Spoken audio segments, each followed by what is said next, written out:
My dear friends in Christ Jesus, today's readings basically invite us to give heed to the call of the Lord and do away with all the hypocritical aspects of our life.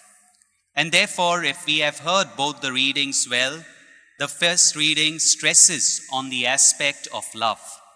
When we have love within us, we are able to resonate that love to all the others. And therefore, there can be many things in our life that can be present, but all those things are passing. But our love for God and for one another, that will always abide. And therefore, we are called to be connected to one another and to God through love. If we have heard the gospel well, we basically see how many a times our life resonates to today's gospel. We are always hypocritical about many things in life.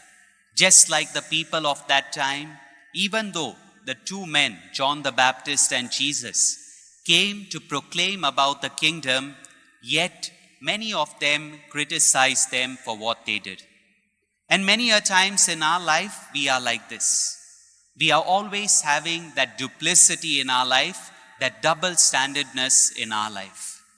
Once, Augustus Caesar won a battle against Antony, and he came victorious back to Rome. And when he came, many people praised him. And among the crowds, there was one man who had a bird which used to recite, "Hail, Augustus the King." And Augustus Caesar was taken up by this bird. And so he decided to buy this bird and take it for himself. Now when he took it, another man came and told him, "Augustus, that man who you bought the bird has another bird." And so Augustus was adamant to see what that other bird could say. And when he went to him, he said, "Can you display to me what the other bird will say?"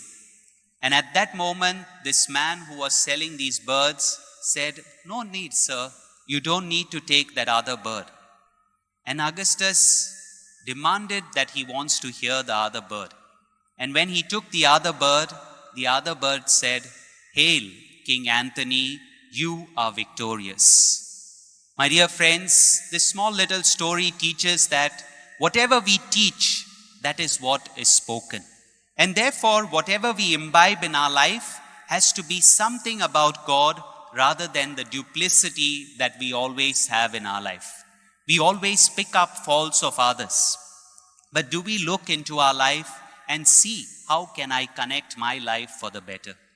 During this Eucharist, let us pray for this grace, that we may always give heed to the call of the Lord, and we may not have hypocritical aspects in our life, but strengthen our life with the love of God and the love for one another. Amen.